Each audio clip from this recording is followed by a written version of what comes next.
मैं एहसान coaching centre से एमडी फैयाज अहमद दोस्तों फिर अपने यूट्यूब चैनल के माध्यम से आप तक मैं हाजिर हूं और मैं मैथ 10 क्लास का मैथ लेकर आया हूं। बीजगणित अलजेब्रा के बारे में बताऊंगा, तो आप मेरी पूरी वीडियो को देखें और मेरी वीडियो जब पसंद आए तो मेरे चैनल को सब्सक्राइब करें और मेरे वीडियो को लाइक करें और ज़्यादा से ज़्यादा संख्या में शेयर करें।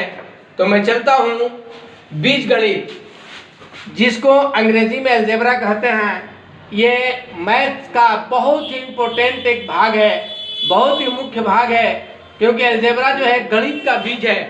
इसको हम लोग गणित का बीज कहते हैं, इसलिए इसका नाम पड़ा है बीजगणित। इस गणित को जानना बहुत ज़रूरी है। अगर इस गणित का नॉलेज अगर जिसके पास न हो, उसकी पूरी गणित जो है अधूरी है।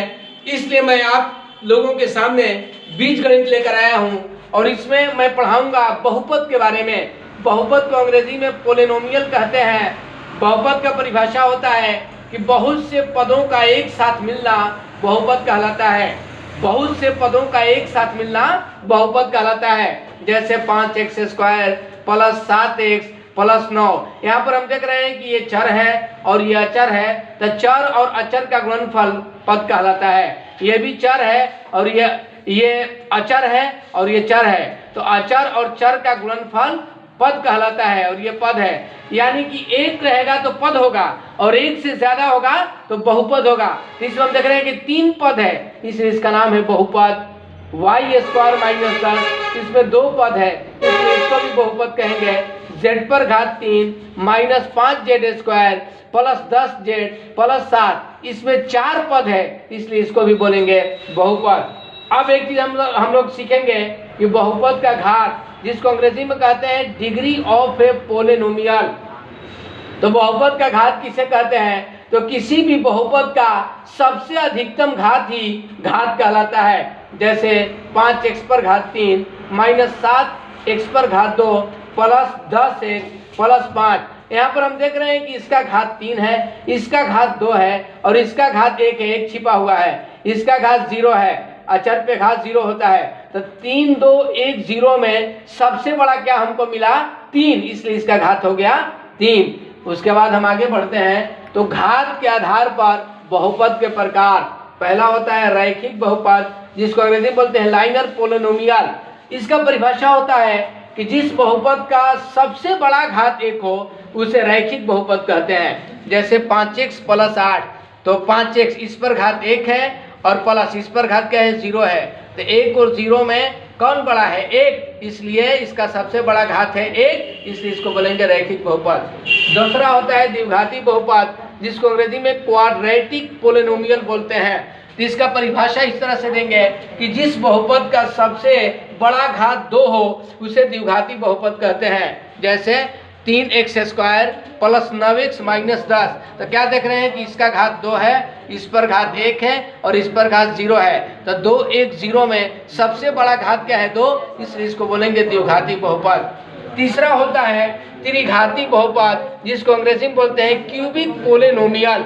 इसका परिभाषा ये होता है कि जिस बहुपद का सबसे बड़ा घात 3 हो उसे त्रिघाती बहुपद कहते हैं। जैसे 2x³ प्लस 3x² प्लस 4।